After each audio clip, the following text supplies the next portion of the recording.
Hello friends, আজি আমি discuss কৰিম আসাম পুলিচৰ পৰা ওলোৱা জেল অৰ্ডাৰ ইন প্ৰিজন ডিপাৰ্টমেন্টৰ পৰা পোষ্ট মুকলি কৰি দিয়া হৈছিল আৰু ইতিমধ্যে এপ্লাই চলি আছে। যদি আপোনালোকে এপ্লাই কৰা নাই আবেদন কৰি ল'ব পাৰিব। আজি আমি ডিসকাস কৰিম ইয়াৰে সিলেবাস প্যাটাৰ্ন আৰু এক্সাম প্যাটাৰ্ন কি মাৰ্ক কিমান মাৰ্ক থাকিব, কত কিমান মাৰ্ক থাকিব, এইবোৰ আজি আমি গোটেই ডিসকাস কৰিম। যদি ভিডিওটো ভাল লাগে লাইক কৰিব, কমেন্ট কৰিব আৰু সাবস্ক্ৰাইব কৰিবলৈ নাপাহৰিব। ফাৰ্স্ট অফ অল আমি জানিম যে ইয়াতে কত কিমান মাৰ্ক থাকিব আৰু ফাৰ্স্ট ৰিক্ৰুটমেন্ট ফেজটো কি হ'ব।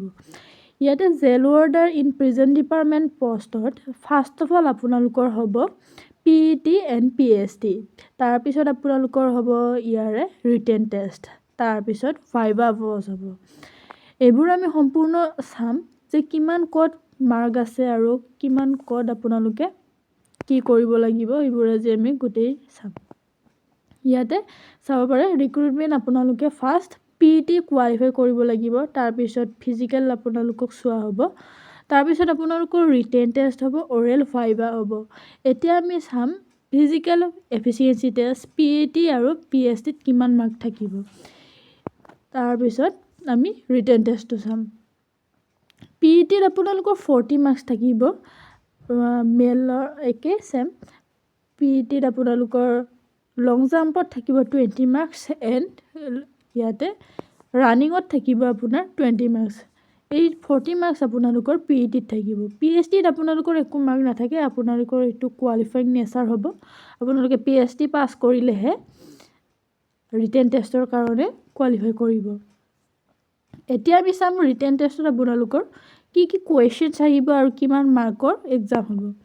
ৰিটেন টেষ্টটো আপোনালোকৰ 100টা কোৱেশ্চন আহিব, কিন্তু 50 মাৰ্কস থাকিব। এটা কোৱেশ্চনত হাফ মাৰ্কৰ আপোনালোকে পাব পাৰিব।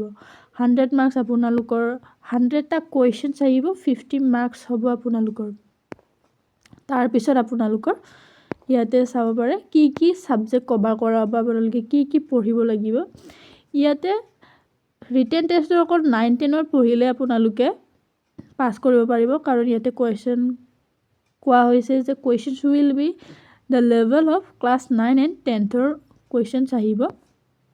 50 মাৰ্কস, ইয়াতে একো নেগেটিভ মাৰ্কিং নাই, হেতু ভাল এটা। আৰু 100টা কোৱেশ্চনছ আহিব বুলি কোৱা হৈছে। ইয়াৰে সাবজেক্ট কেইটা হৈছে এলিমেন্টাৰী এৰিথমেটিক আহিব, জেনাৰেল ইংলিছ আহিব, logical reasoning and mental ability আহিব, Assam history, geography, polity, economy আহিব, general awareness, general knowledge and current affairs. এইবোৰ আপোনালোকে চাব লাগিব ৰিটেন টেষ্টৰ কাৰণে। এতিয়া ৰিটেন টেষ্ট আপোনালোকে কি ল্যাঙ্গুৱেজত দিব পাৰিব। এছামিজ, বড়ো, বেংগলী এণ্ড ইংলিছ ল্যাঙ্গুৱেজত আপোনালোকে দিব পাৰিব। তাৰ পিছত আপোনালোকৰ এই ৰিটেন টেষ্ট কোৱালিফাই কৰাৰ পিছত ভাইভা হ'ব, 5 মাৰ্কসৰ ভাইভা হ'ব। এই 5 মাৰ্কসত আপোনালোকে কোৱালিফাই কৰিব লাগিব। আৰু যদি আপোনালোকৰ NCC সাৰ্টিফিকেট আছে, NCC C সাৰ্টিফিকেট আছে, 5 মাৰ্কস পাব। NCC B সাৰ্টিফিকেট থাকিলে 3 মাৰ্কস আৰু NCC A থাকিলে 2 মাৰ্কস হ'ব। টোটেল আপোনালোকৰ এক্সাম হ'ব 100 মাৰ্কসৰ। PET 40 marks, written test 50, NCC 5 আৰু অৰেল ভাইভা 5। এই 100 মাৰ্কস আপোনালোকৰ এক্সাম হ'ব। তাৰ পিছত আপোনালোকক সিলেকশন কৰা হ'ব। এইখিনি আছিলে আপোনালোকক কেনেকৈ সিলেকশন কৰা হ'ব জেল অৰ্ডাৰৰ কাৰণে। আজিলে এইখিনি আছিলে, ধন্যবাদ জনাইছো।